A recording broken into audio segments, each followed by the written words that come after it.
رمضان کا مہینہ مبارک ہو، قربان کا مہینہ مبارک ہو۔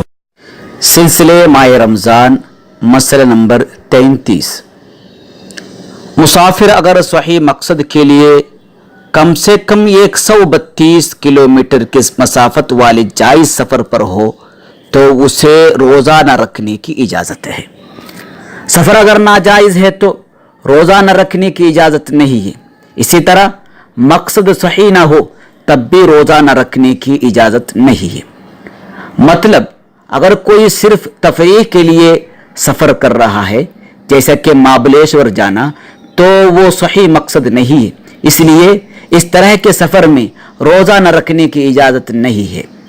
زیارت اولیاء کے لیے نکلنا، کسی بزرگ کی ملاقات کے لیے نکلنا، جائز بزنس کے سلسلے میں سفر کرنا وغیرہ صحیح مقصد کے لیے سفر ہے، اس میں اسے روزہ نہ رکھنے کی اجازت ہے۔ البتہ روزے رکھنے میں مسافر کو کوئی تکلیف نہ ہو تو بہتر ہے کہ وہ روزہ رکھے۔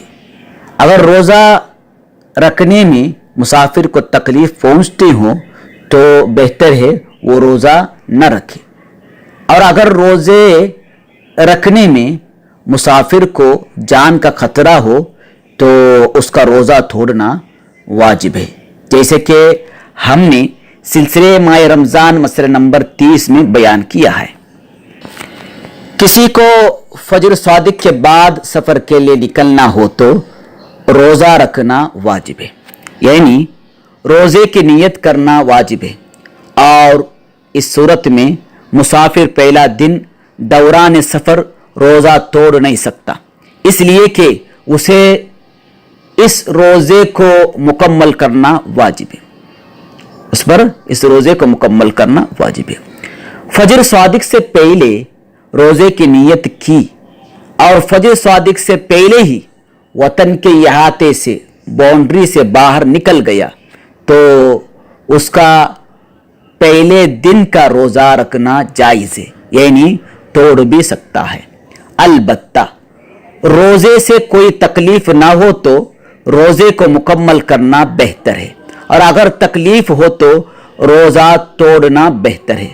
خلاصے کلام یہ ہے کہ جس دن فجر صادق کے وقت سفر میں تھا اس دن کا روزہ مسافر توڑ سکتا ہے، یعنی اس کا روزہ توڑنا گناہ نہیں، اور جس دن فجر صادق کے وقت سفر میں نہ تھا اس دن کا روزہ رکھنا واجب ہے، پھر سفر میں نکل گیا تو اس روزے کو توڑنا اس کے لیے جائز نہیں۔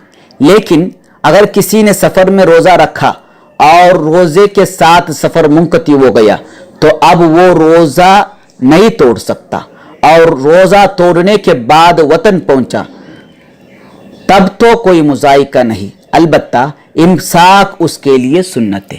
امساک کیا چیز ہے اس کے بارے میں آپ ہمارے سلسلے ماہ رمضان مسئلہ نمبر 34 ملاحظہ کریں۔